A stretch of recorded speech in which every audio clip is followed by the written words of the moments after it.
coming to you today just to give you a little introduction to the newest member of our motorcycle family, and that is the BMW GS 1300 Trophy Edition Enduro package.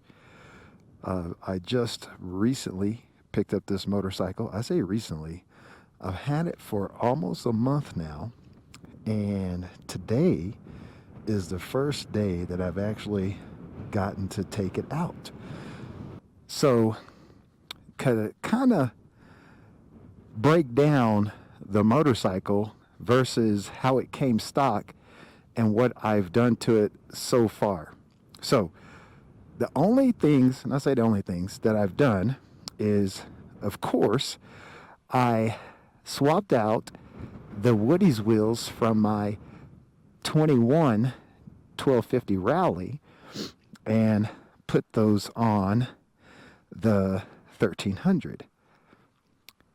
And the rear wheel is a direct replacement. However, the front wheel does require a spacer to be made. It's a different size spacer than the 21. And excuse the sniffles, but it's a little chilly today as well. Then I had the dealership, because they had it in stock, install the TourTech headlight cover. I also had them install the TourTech upper crash bars. And then I had the dealer install the TourTech pannier racks. So those are the only aftermarket parts that have been installed by the dealer, but you can buy all those things from, obviously, TourTech.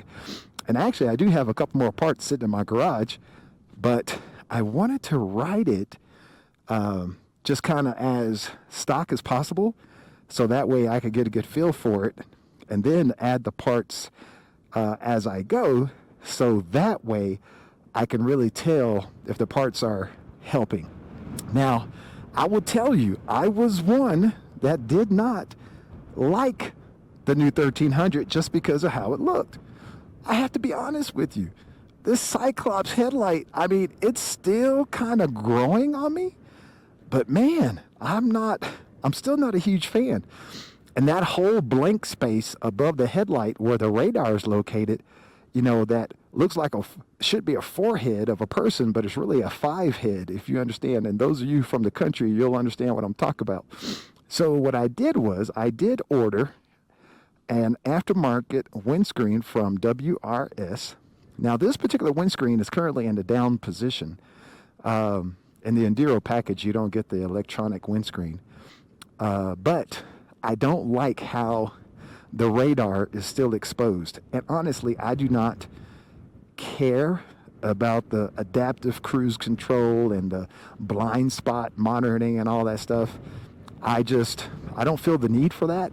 So WRS sells a blacked out windscreen that will cover the radar. So that should be coming in sometime tomorrow or Monday. And we'll put that installed, and I think that's going to give us a little better presentation. I know, because I am no Bill Dragoo when it comes to adventure motorcycling, I know that I'm going to drop it, and the first thing to break is going to be one of those $500 mirrors. So what I did was, they're really easy to take off. Here's the plug. You just disconnect the plug. I bought a hardened steel bolt to fill in the hole where the mirror went, because the mirror actually holds the hand grip on, or the hand grip, the not bark busters, whatever, you know what I'm talking about. So yeah, anyway, we took the mirrors off, and then I went ahead and I rotated the bars to about, I probably rotated it 10 degrees according to that. And I would tell you, just riding it briefly, not even a mile and a half, I can tell you I probably got them too far forward. I'll definitely be bringing those back. I was able to swap out the SW Motec tank bag from the 1250 GS. It bolted right up. So that was really cool. And then I put the Moscow tank bag on the back. I used it as a tail bag, and I was able to fit that from the 1250 GS as well. Now, what I will say, in my opinion, in terms of aesthetics, oh, this right here is by far the best view of the bike. That exhaust, man. And I would tell you, when the bike first starts up, it does sound a little wimpy. You know, the starter sounds like something off of a go-kart, if you will. And but when it does fire up, man, that Akrapovic sounds delicious. And when you're on the road and you give it a little gas, man, it's pretty awesome. So anyway, this is just an introductory video. Oh yeah, let me tell you this. So what I did do, a lot of people may know this already, you can actually lower the foot pegs. If you notice up top, there's a bolt hole, and then the bolt's underneath. So you can lower the foot peg, and the brake lever actually flips over as well.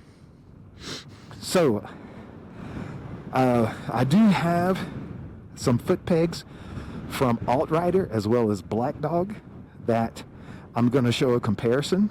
But once again, like I said, I just wanted to ride the bike in pretty much stock form, so that way I could get a true understanding of what the parts are doing as I install them. Y'all have a good one. Thank you for watching, and God willing, we'll talk to you later. Bye-bye.